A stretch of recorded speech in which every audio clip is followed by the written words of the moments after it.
Au cœur de l'histoire. Franck Ferrand.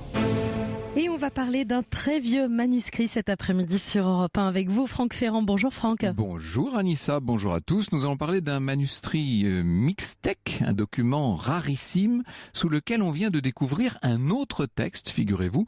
Nous en saurons davantage tout à l'heure en compagnie d'un spécialiste de la Mésoamérique, Christian Duverger, archéologue par ailleurs. C'est notre Indiana Jones du jour. Et puis nous retrouverons ensuite une autre héroïne. Pas Indiana Jones, mais Coco Chanel cette fois-ci. Coco Chanel. Alors là, nous allons voir comment Coco, depuis ses origines très modestes, va devenir la grande dame que nous connaissons. Et puis tout de suite, c'est une histoire inouïe encore que vous nous avez préparée. Encore une sorte de grande dame d'ailleurs. Et elle parle de quoi cette histoire inouïe ? Ah là, nous allons en mer de Chine à la rencontre des pirates du 19e siècle, mais surtout de celui qui dirige les pirates, je devrais dire de celle, car c'est une femme pirate.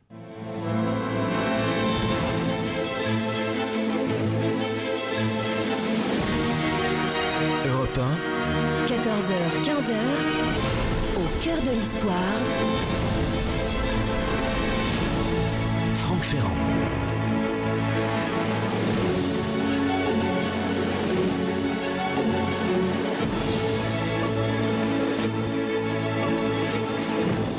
Quand il est question de pirates, notre imaginaire occidental nous transporte naturellement dans les Caraïbes au XVIIIe siècle. Et pourtant, s'il fallait désigner la zone où ce phénomène a trouvé sa plus grande expansion, nul doute que la mer de Chine s'imposerait. Je vais vous parler aujourd'hui de pirates chinois, ou donc plus précisément d'une pirate chinoise.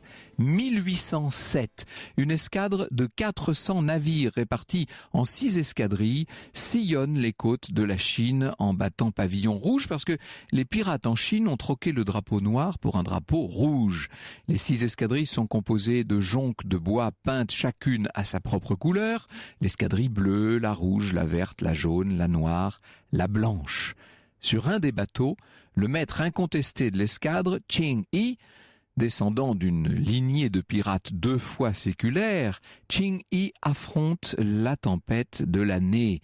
Des creux de plusieurs mètres, des bourrasques terribles, des paquets de mer sur le pont et dans les cales. Les rafales de vent sont impressionnantes, les vaisseaux sont secoués, chahutés, les équipages complètement trempés sont mis à rude épreuve. Alors on s'abrite à bord où l'on peut, avec femmes et enfants, parce que ces jonques en 1807 emportent les familles des pirates. Il n'y a pas seulement des hommes à bord.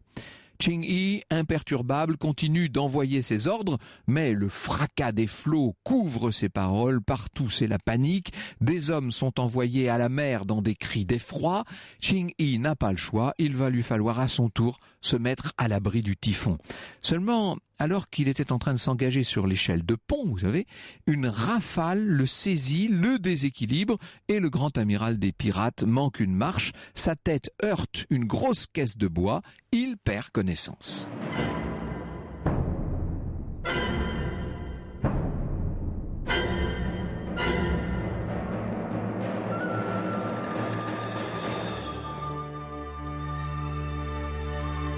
Quelques heures plus tard, le calme est revenu avec le soleil, mais à bord des jonques, c'est la désolation.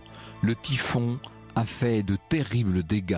Il y a de l'eau partout, les mâts sont cassés, des pirates comme des fantômes sortent de leurs abris et c'est la désolation. Parmi eux, une femme en chapeau d'une 30aine d'années, femme belle, forte dans son habit chamarré, qui a l'air à peine humide. Tout le monde est dépenaillé après la tempête. Elle, on dirait qu'elle sort d'une boîte.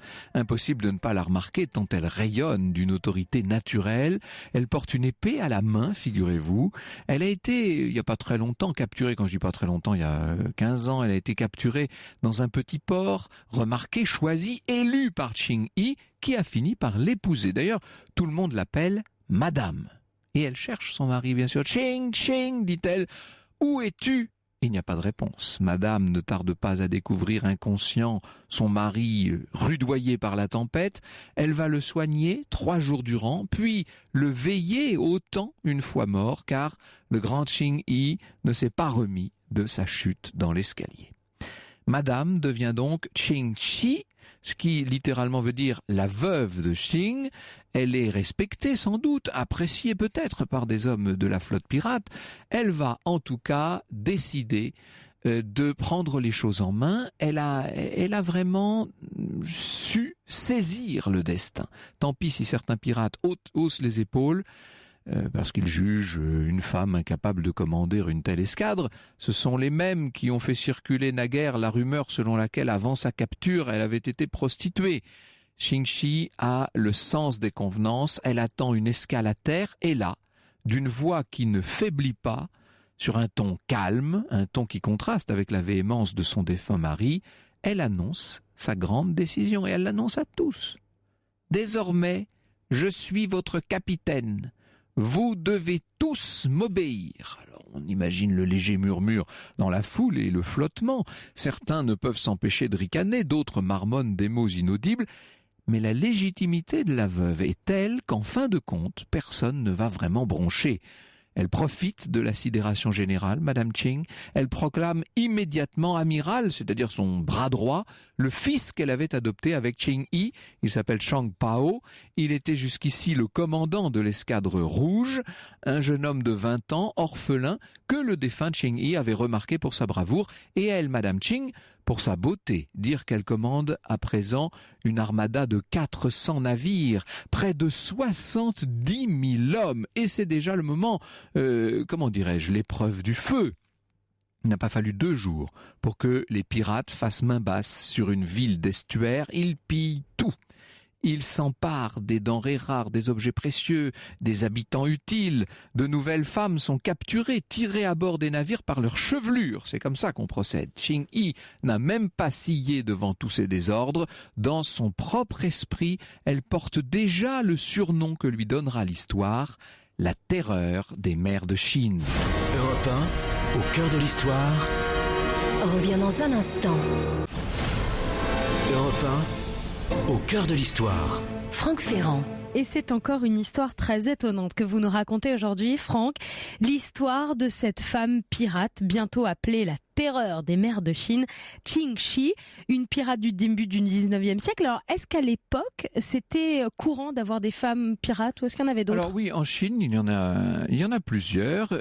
On a d'autres exemples de femmes pirates de par le monde. Vous savez, dès le 5e siècle en Scandinavie, Alvilda de Gotland, qui était la fille d'un couple royal, a pris tôt la décision de s'habiller en homme et de devenir capitaine de navire. Elle avait un équipage qui était uniquement féminin et elle a choisi la piraterie pour échapper à un mariage que ses parents avaient arrangé pour elle avec un prince danois. Mais oui. Donc, alors, je vous parle d'elle, on a une seule source, et qui est une source du XIIe siècle, c'est-à-dire qui parle d'elle 7 siècles après les faits. Tout ça est à prendre avec des pincettes. Moins légendaire, au début du XVIIIe siècle, 2 femmes, alors là, très célèbres, l'anglaise Mary Read, vous savez, et l'irlandaise Anne Bonny, qui se sont rencontrées dans des circonstances obscures et qui toutes deux faisaient partie de l'équipage du célèbre pirate John Rackham. Mary Read, toujours habillée en homme, Anne Bonny était la maîtresse de John Rackham, et puis elle est tombée amoureuse de Mary Read parce qu'elle l'a pris pour un homme. Elle l'a prise pour un homme puisqu'elle était habillée en homme, vous savez, jusqu'à ce qu'elle découvre. C'est une belle histoire. Ça, on devrait la raconter. C'est une histoire inouïe, oui. Et puis, alors bien sûr, nous en avons parlé il y a 2 ans, je crois, ici même. Jeanne de Belleville, au début du XIVe siècle, en France, a été une femme pirate. Elle voulait venger la mort de son mari, Olivier de Clisson, vous savez, qui avait été décapité sur ordre du roi de France après avoir été injustement, à ses yeux, accusé de trahison. Jeanne de Belleville va donc affronter les navires marchands du royaume de France. Ça, c'est tout à fait historique. Voilà pour ces femmes pirates. Alors, retour maintenant en mer de Chine, au début du 19e siècle, avec Qing Shi. Oui, et nous sommes en janvier 1808. Ça fait quelques mois maintenant que Qing Shi est à la tête d'une impressionnante flotte de pirates.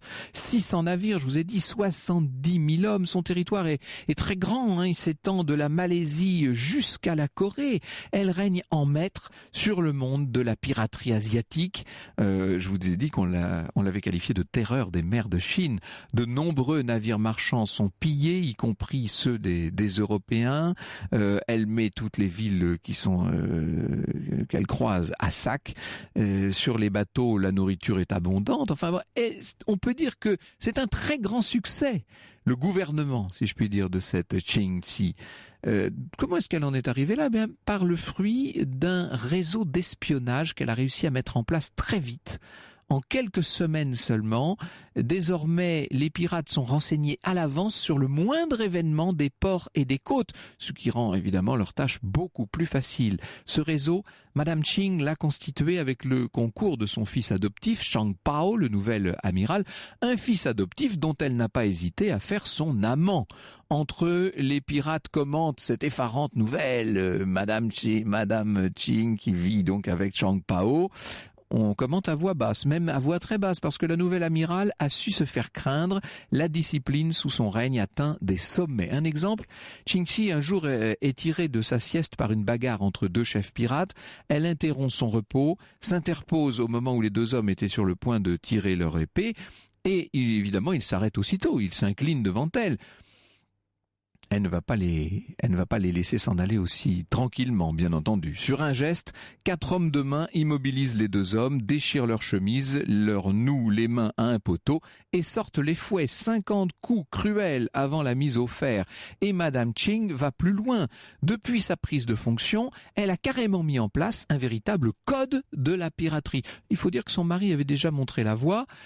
Par exemple, un 5e des prises allait déjà au capitaine des jonques et le reste alimentait une caisse commune et en fait on procédait ensuite à un partage équitable. Le code de Qingxi règle beaucoup plus la discipline. Les châtiments corporels deviennent le lot quotidien des équipages. Si un pirate déserte, on lui coupe une oreille et il doit la porter autour du cou. La seconde fois, c'est carrément la mort.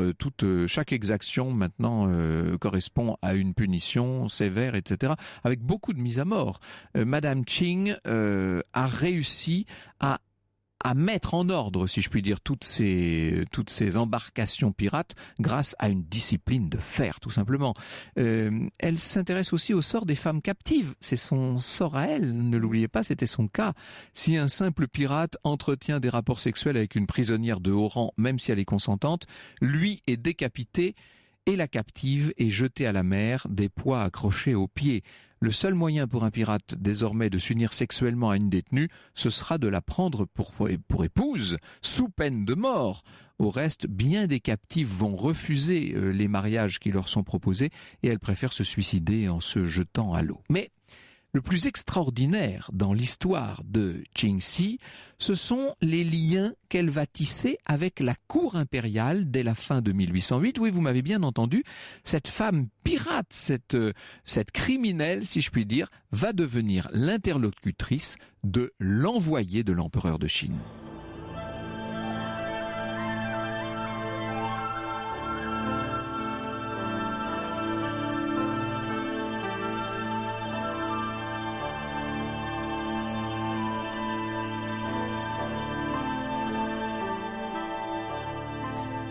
Le jour où la flotte impériale croise l'escadre de Madame Qing, évidemment ça fait des étincelles. Vous savez, les pirates ont une habitude dans ce genre de circonstances, ils se cachent, ils font comme si les jonques étaient vides, comme si c'était une sorte d'armada fantôme, si vous voulez. Puis au dernier moment, au moment de l'abordage, alors là, tout le monde sort et c'est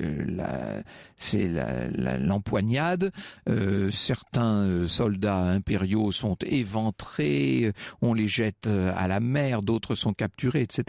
Les pirates de Madame Qing, ce jour-là, vont s'emparer de plus de 60 navires, ce qui est une prise considérable. Et on apprend, quelques jours plus tard, que le commandant de l'escadre n'a pas supporté l'humiliation que lui a fait subir Madame Qing. Le commandant officiel de la flotte impériale a fini par mettre fin à ses jours.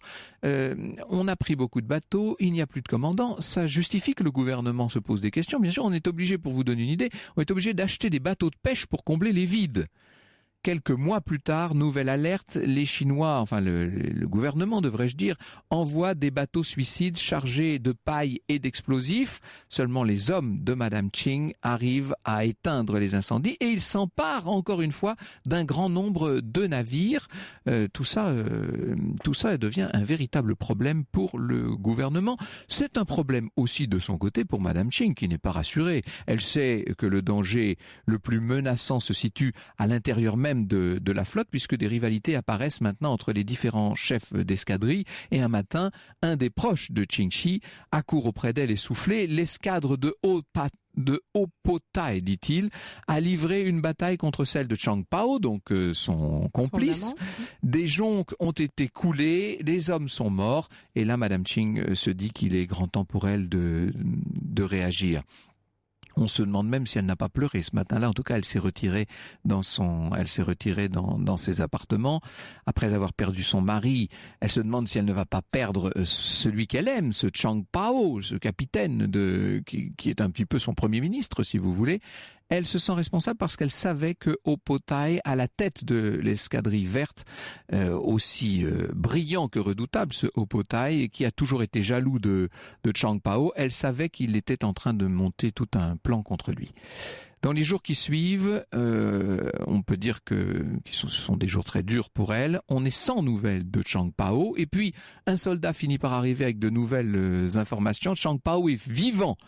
Madame Ching est rassurée. Mais 16 jonques ont été coulés, 300 soldats sont morts, enfin 300 pirates devrais-je dire, et surtout, Opotai a écrit à l'empereur, il demande une amnistie. Ça rend Madame Ching ivre de rage. Ce Opotai est un lâche. Il a lancé une bataille pour prendre le contrôle de la flotte pirate et comme il est en train de perdre, eh bien maintenant il est en train de demander une amnistie au gouvernement. Il s'est retourné. Madame Ching prend le temps de réfléchir. Elle se dit que si Opotai a demandé une amnistie, elle devrait peut-être le prendre de court et en faire de même. C'est l'occasion ou jamais parce que tôt ou tard, le gouvernement impérial va se donner les moyens de venir à bout de la flotte pirate et à ce moment-là, il sera trop tard.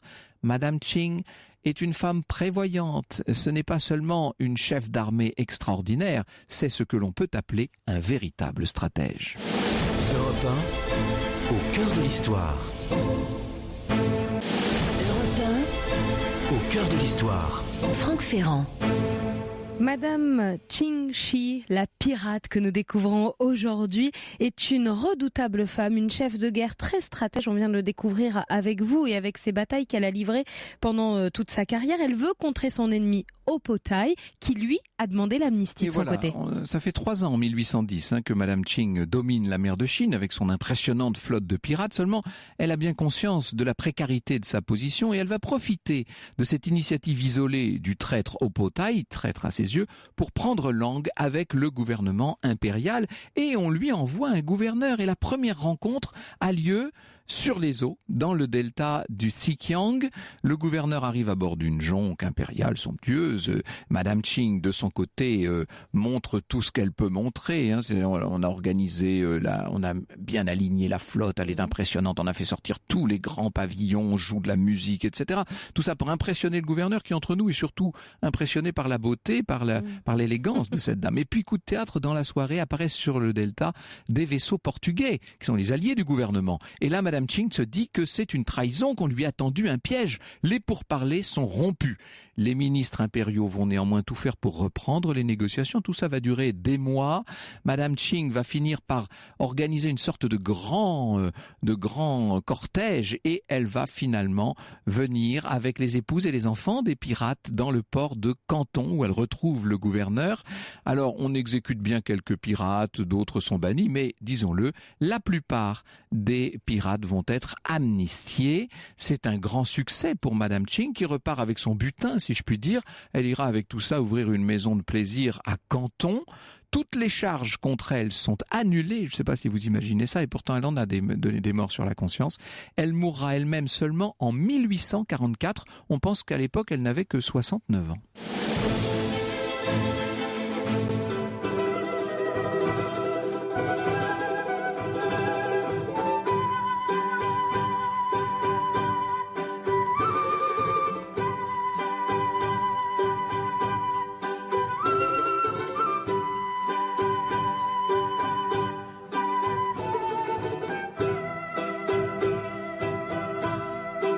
l'actualité, vous avez peut-être vu passer cette information. Un manuscrit mexicain d'origine mixtèque aurait été décrypté plus en profondeur. Et nous aussi, nous allons plus en profondeur cet après-midi avec votre invité Franck Ferrand. Vous recevez Christian Duverger. Il est anthropologue, archéologue, directeur de la chaire sociale et culturelle de la Mésoamérique à l'École des hautes études en sciences sociales. Bien, voilà un titre. Dites-moi. Bonjour Christian Duverger. Bonjour, merci de votre invitation. Merci de venir éclairer notre lanterne. Vous savez, nous sommes très attentifs à ce qui se passe dans l'actualité historique cette année, et quand arrive comme ça une nouvelle, on aime bien en savoir davantage. Alors, ce que l'on a découvert, disons-le tout de suite, ce n'est pas un nouveau document, puisque, en l'occurrence, ce codex, qu'on appelle le codex Selden, on le possédait depuis très longtemps. Hein. Oui, il est à Oxford. La Bodleian Library. Il est entré dans les collections au XVIIe siècle, mais c'est un manuscrit qui est ou préhispanique, c'est-à-dire antérieur à l'arrivée des Espagnols, ou complètement contemporain de l'arrivée des Espagnols. Et ce manuscrit avait été depuis longtemps déchiffré, en tout cas pour ce qu'on pouvait en voir. Donc ce qui est nouveau, c'est qu'on a réussi, grâce à des technologies très très sophistiquées, à lire ce qui se trouve dessous, d'une certaine manière. Alors il faut expliquer que dans le monde préhispanique, il y a de l'écriture et il y a des livres. Ce qu'on a quelquefois tendance à oublier. Oui. C'est un monde... Quand vous dites préhispanique, c'est donc cette Amérique, en l'occurrence cette Amérique centrale à l'époque. Indigène, voilà, c'est ça. Le Mexique, l'Amérique centrale, il y a des livres. Comment sont fabriqués les livres ? Ce sont des bandes de peau de cervidés, généralement, tannées, et recouverts de stuc. C'est-à-dire c'est un mélange de plâtre, de calcaire, et on peint sur le stuc. Alors évidemment, comme c'est relativement difficile à fabriquer, quelquefois, on remet une couche de stuc et on réécrit par-dessus. C'est ce qu'on appelle le palimpseste. Palimpseste, voilà, c'est-à-dire réécrire par-dessus un texte existant. Et alors, ce qui a été mis au point, et c'est pour ça ça a fait l'actualité là ces jours-ci, c'est qu'il y a une nouvelle technique d'imagerie hyperspectrale qui permet, vous savez que l'œil humain ne se limite au rouge et au violet, donc on ne perçoit pas ni les infrarouges ni les ultraviolets. Et cette imagerie a étendu le spectre, c'est pour ça qu'elle s'appelle hyperspectrale, et donc ça permet de voir ce que l'œil humain ne peut pas voir. Et alors cette technique a permis de lire, mais avec une très grande netteté, il faut dire, qu'est-ce qu'on a lu, qui était dessous. Qu'est-ce qu'on a lu au-dessous ? Eh bien c'est ce que nous allons découvrir dans un instant. Europe 1, au cœur de l'histoire. Europe 1, au cœur de l'histoire. Franck Ferrand. Une nouvelle technologie nous permet d'en savoir plus sur le fameux codex Selden. On parle de l'histoire de la Mésoamérique avec votre invité Franck Ferrand, Christian Duverger, anthropologue, archéologue et directeur de la chaire sociale et culturelle de la Mésoamérique à l'École des hautes études en sciences sociales. Le HESS, comme on dit. Alors Christian Duverger, avant de venir au fond de l'affaire et de comprendre ce que nous apprend ce texte, revenons peut-être un instant sur le codex lui-même. Vous pouvez nous en raconter l'histoire à grands traits ? Non, parce qu'on ne la connaît pas. La plupart du temps, ces manuscrits sont... D'abord, on en a très peu, une dizaine. On a une dizaine de manuscrits préhispaniques, mais nous savons évidemment comment ils étaient fabriqués grâce à ces survivants.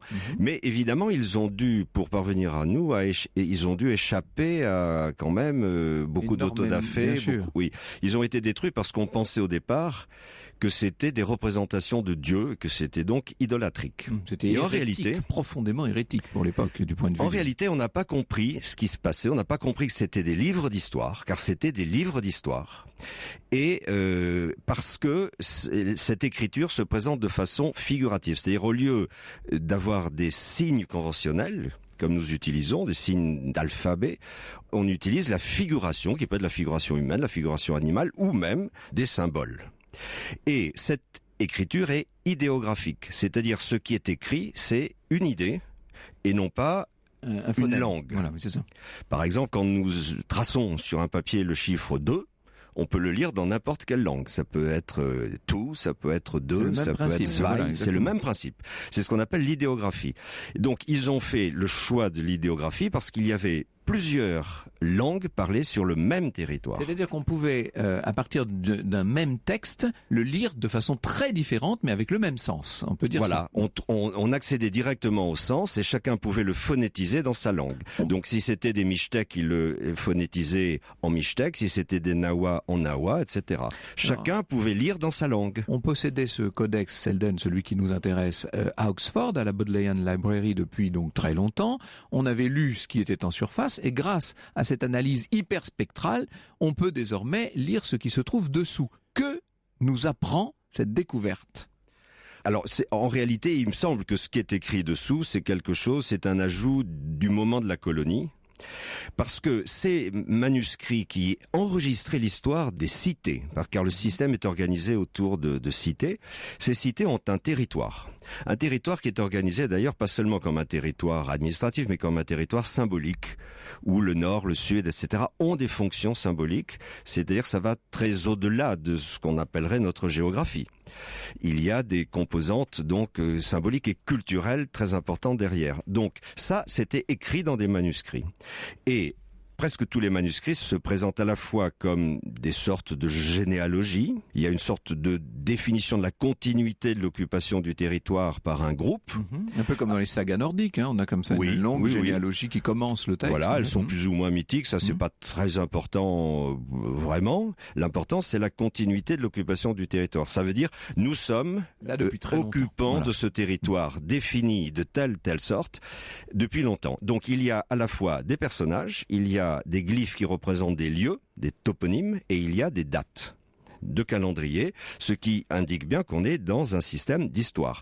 Alors, comme ça représente des territoires, au moment de l'arrivée des Espagnols, tous ces manuscrits anciens ont été présentés pour dire, regardez, nous sommes les légitimes propriétaires de ces territoires.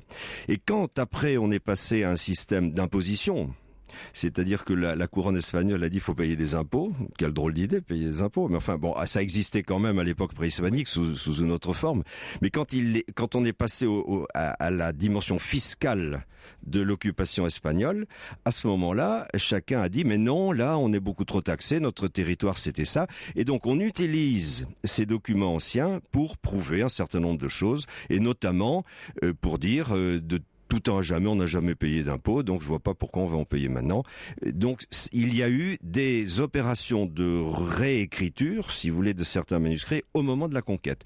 Et ce qu'il y a donc dessous... Ça, c'est la partie supérieure, c'est ce qu'on voyait de façon apparente. Oui. Et ce qu'on vient de découvrir dessous, ça, c'est le texte original, plus ancien. Oui, mais qui est probablement un texte qui a été mis en place au moment de la conquête. Ah oui.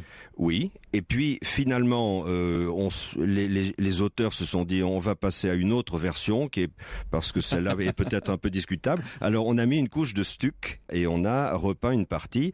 Mais évidemment, il y a certaines parties qui sont restées voilées. Donc on ne voyait rien jusqu'à présent. On ne peut pas dire que cette découverte nous apporte grand-chose. Ce qu'elle apporte au public, c'est un coup de projecteur inespéré sur les Mixtèques, dont on ne parle jamais entre nous. Les Mixtèques sont les habitants d'une région qu'on appelle Oaxaca, avec un site très très connu qui s'appelle Monte Alban, et je le connais particulièrement puisque j'y fouille. Je fais des fouilles archéologiques. Je vais partir dans quelques jours faire une autre campagne.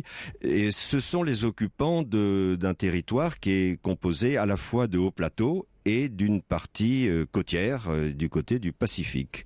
Et c'était en réalité une partie de la Mésoamérique, car ce qu'il faut bien comprendre, c'est que la Mésoamérique est un territoire où la pensée, les pratiques rituelles, les pratiques d'organisation du pouvoir sont similaires partout sur le territoire, mais il y a des variantes locales parce que le dosage des peuples qui occupent la Mésoamérique varie selon les lieux. C'est-à-dire à certains endroits, il y a plus. Les Mixtèques parlent une langue qu'on appelle l'otomi, qui est une langue très Mixtèque donc. Hein, moi je dis Mixtèque parce que le X, c'est un che, mais ça s'écrit avec un X, mais on dit plutôt Mixtèque. Et ce sont les occupants de cette région de Oaxaca, mais ce sont des Mésoaméricains. Parmi les Mésoaméricains, ils parlent une langue qui vient du fond des temps, qui est une variante d'un phylum qu'on appelle la langue otomi. Mais évidemment, il faut dire que dans la zone dite Mixtèque, il y avait d'autres groupes qui parlaient d'autres langues, et notamment les Nahuas, qui est la langue dominante en Mésoamérique. Alors c'est ça qui est intéressant dans cette affaire. À quelle époque cette civilisation, ces Mixtèques? Alors si vous voulez, la Mésoamérique, ça va de 1500 avant Jésus-Christ jusqu'à 1521 après, qui est la date d'arrivée de Cortés à Mexico. 1521, chute de Mexico, Tenochtitlan. 3000 ans avec des cultures évidemment qui se succèdent. Voilà. Oui, mais ce sont les mêmes. Souvent, comme les noms, quelquefois on a changé les noms au fil des âges pour donner des étiquettes à des styles. Mais donner des étiquettes à des styles, ça ne veut pas dire que les hommes changent. En réalité, ce sont toujours les mêmes qui sont là depuis l'origine et qui ont fabriqué cette ère culturelle, qui est une ère culturelle de haute pression culturelle, où il y a de l'écriture, où il y a de la mémoire, où il y a l'enregistrement de l'histoire. C'est pour ça que, si vous voulez... Vous pouvez nous en raconter une de ces histoires? Il y en a une qui se détacherait des autres? C'est un peu toujours la même chose. L'idée, c'est qu'avant d'être sédentaire, l'homme a été nomade. Et tous les manuscrits nous racontent le processus d'accaparement de la terre. Donc, il y a toujours... Sédentarisation, en fait. Hein. Oui, ça décrit toujours le processus de sédentarisation qui légitime l'occupation territoriale. Donc, on voit toujours des scènes de migration. Alors, on a des glyphes toponymiques qui nous indiquent que le groupe est passé par là, par tel endroit. Et puis, on voit le moment où le groupe décide de s'installer. Et à ce moment-là, on a les frontières du territoire occupé par le groupe. Pratiquement, c'est la thématique de tous les manuscrits que nous avons, mais nous avons aussi des manuscrits qui concernent plus spécifiquement le contenu du calendrier. Alors c'est un calendrier complexe, parce que tout ce qui est mésoaméricain est hautement complexe, mais on a beaucoup de manuscrits historiques, et ça me plaît d'utiliser le mot histoire, parce que on a trop souvent nié à ces populations leur dimension historique. On n'est pas dans la proto-histoire, on est bien dans l'histoire grâce à ces textes dont vous nous parlez. On est dans l'histoire. Merci infiniment, Christian Duverger. Je vois dans le regard d'Anissa que vous nous avez fait rêver. C'est merveilleux. Transporté. Bon voyage et bon courage pour les fouilles que vous allez poursuivre maintenant. Merci.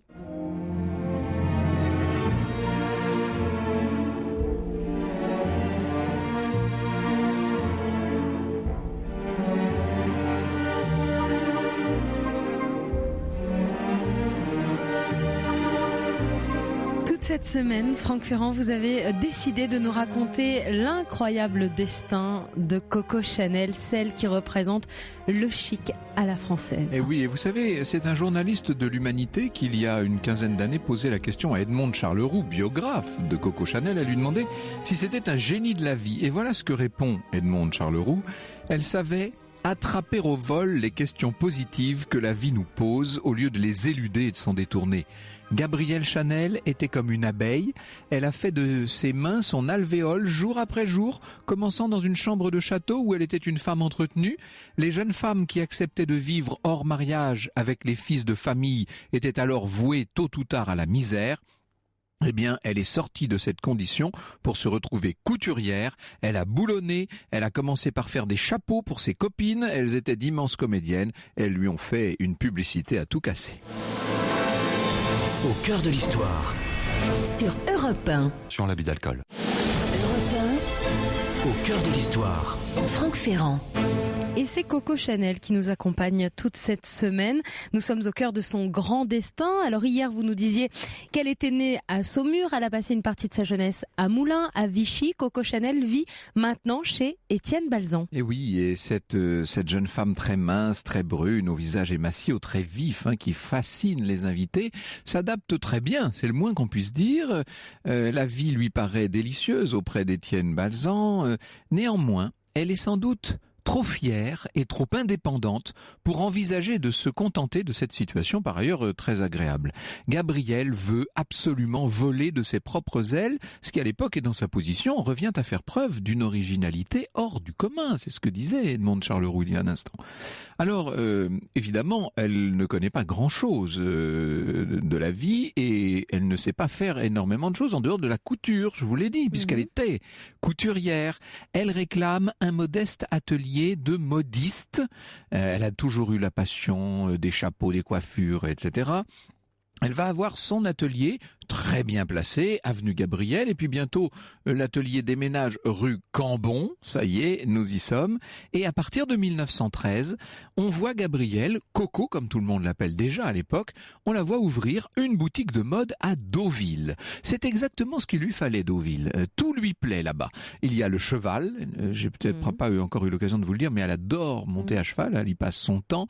Il y a le cheval, sur la plage, vous imaginez, il y a la mer bien sûr, et puis cette société extrêmement élégante, en même temps assez jeune, et qui adopte les modes vestimentaires à l'anglaise à Deauville, bien entendu.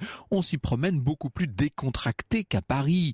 Et ça, d'emblée, ça parle à Gabriel. Peut-être que c'est l'effet de ses origines paysannes, ses origines très simples, éloignées de toute complication. En tout cas, elle n'aime rien tant qu'être décontracté. Je crois que c'est le mot qu'il faut retenir. Faut vous dire quand même qu'à cette époque, les tenues des dames, je vous dis bien 1913, les tenues sur lesquelles règne le grand styliste Paul Poiret, sont de véritables harnachements extrêmement compliqués. Il y a tout ce jeu de corsets, de baleines, de traînes, les coiffures alambiquées, extrêmement lourdes, tout ça peut faire près d'1 mètre de haut quand même. Je ne résiste pas au plaisir de citer Jean Cocteau, qui à propos de ces tenues des dames de la Belle Époque parle, je cite, de ces scarabées sacrés ornés de pinces à asperges, dit-il, ces samouraïs de zibeline et d'hermine, ces cuirassiers du plaisir que harnachaient et caparaçonnaient dès l'aube de robustes soubrettes. Et Cocteau ajoute: l'idée de déshabiller une de ces dames était une entreprise coûteuse qu'il convenait de prévoir à l'avance comme un déménagement. C'est vrai, bon, il en rajoute peut-être un peu, mais c'est vrai que c'était vraiment très compliqué tout ça. Et n'importe qui d'un peu intuitif aurait pu penser qu'un jour ou l'autre, ça allait toucher à sa fin, qu'on allait simplifier tout ce harnachement, et c'est donc là qu'intervient Chanel. Elle les observe, ces dames élégantes, à commencer par les grandes cocottes. Elle perçoit tous les petits changements qui pourraient leur rendre, pour peu qu'on s'y attache, qui pourraient leur rendre la vie plus facile. Moins de falbalas, plus d'aisance, des boutons vrais et non pas des boutons factices qu'on collait partout, de vraies poches et non pas des décors inutiles, des coutures droites tout simplement, des formes assouplies. L'époque est mûre pour ça, d'autant plus que la guerre de 14 va bientôt faire exploser les anciennes catégories. D'un seul coup, nécessité faisant loi, les femmes deviennent actives. Elles s'imposent partout, elles gagnent une indépendance toute neuve, on a eu l'occasion de le dire souvent, bien entendu, et on peut dire aussi que d'une manière plus pratique, les élégantes du tout Paris sont nombreuses à cette époque à s'être justement réfugiées où ? Dans les villes, dans les cités balnéaires et notamment dans les stations balnéaires et notamment à l'hôtel Normandie de Deauville. Ça tombe bien puisque juste en face du Normandie, vous avez une petite boutique où tout le monde se précipite. C'est une des rares boutiques qui soit restée ouverte pendant la guerre. Ça tombe bien, elle ne désemplit pas. Vous aurez compris que c'est déjà à Deauville, en pleine Première Guerre mondiale, la boutique de Coco Chanel. Europe 1, Au cœur de l'histoire. Europe Au cœur de l'histoire. 1, Franck Ferrand. Coco Chanel veut libérer les femmes, elle devient une modiste à contre-courant et elle a une boutique à Deauville qui connaît un immense succès alors que nous sommes en pleine Première Guerre mondiale. Et dès avant la guerre, chez Étienne Balsan, elle avait fait la connaissance d'un Anglais fortuné, il possède des mines de charbon tout à fait stratégiques, il s'appelle Arthur Capel. On le surnomme Boy et Boy va devenir l'amour de Coco. Il entreprend de faire son éducation artistique et mondaine. On les voit partout ensemble, à Biarritz, à Paris bien sûr, et puis à Deauville. Et la légende veut que la révolution Chanel ait eu lieu sur le yacht de Boy lors d'une croisière au départ de Deauville justement.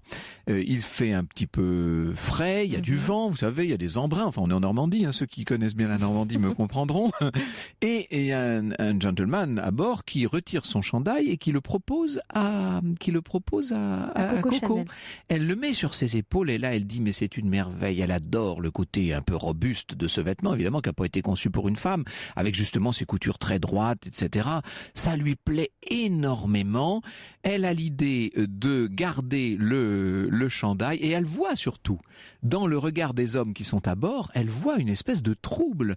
C'est vrai qu'elle est ravissante, elle a peut-être jamais été aussi belle de sa vie, mais là, en plus, dans ce costume masculin, ça lui donne un côté androgyne, évidemment, qu'il y a quelque chose d'un petit peu particulier. Et dès qu'ils arrivent au port de Deauville, elle a une idée, elle dit « Et si nous allions prendre un verre au bar du Soleil ?» Autrement dit, elle va se faire voir comme ça sur les planches. Ça a un succès phénoménal, toutes les femmes veulent en faire autant. Le lendemain, sur les planches à Deauville, on ne voit que des femmes qui portent des vestes et des chandails d'hommes. Donc vous voyez, la mode a mis 24 heures à se faire. Et là, Coco se dit qu'elle a trouvé quelque chose. Et je cite d'ailleurs Gilbert Gimino. Il nous dit que sortant de cette croisière, la mode était faite. Et bien maintenant, dit-elle, puisque c'était des chandails que voulaient ces dames, maintenant il n'y a plus qu'à tricoter.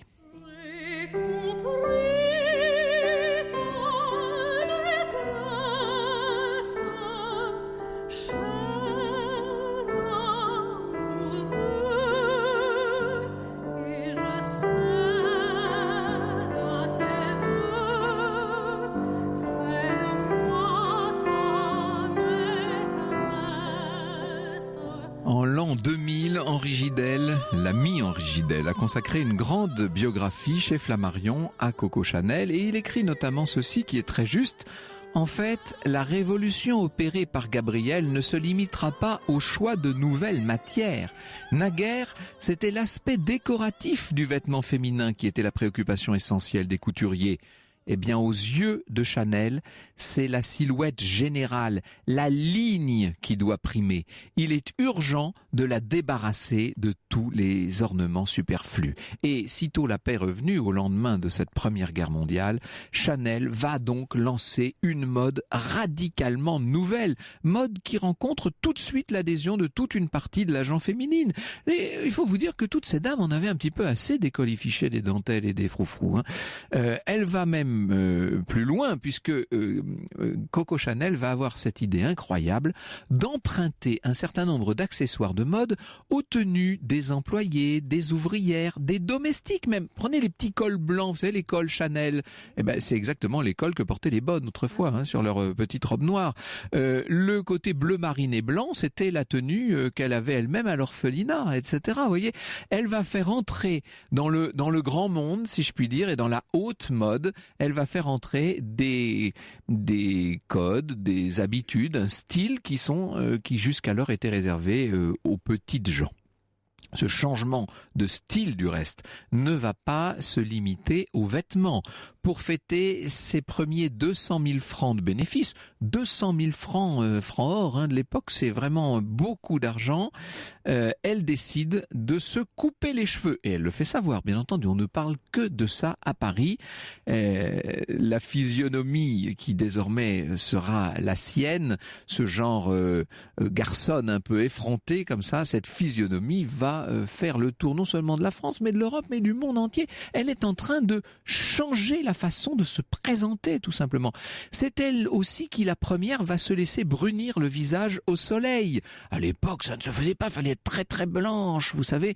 Eh bien, là encore, elle va créer la mode et dès la saison suivante, on verra toutes les Parisiennes un peu aisées qui voudront avoir justement le teint hâlé. C'est assez extraordinaire. On a l'impression que lorsque Chanel a une idée, immédiatement, tout le monde se met à faire la même chose. C'est assez étonnant. Je finirai, comme j'ai commencé, par Edmond de Charleroux, qui nous dit « Elle a changé la vie des femmes. Les autres l'ont embellie. Chanel a installé les femmes dans le 20e, sinon même dans le 21e siècle, inventant tout. Les femmes ne sont plus esclaves de leurs robes. Elles ont dominé la mode à travers la tenue suggérée par Mademoiselle Chanel. Elle a été novatrice en tout, dans sa manière d'être, dans l'utilisation de son argent, le mécénat qu'elle a fait tellement délicatement en aidant les artistes sans vouloir être nommée. Elle était une novatrice et nous dit Edmond de Charleroux, novatrice, je crois que le mot se suffit à lui-même.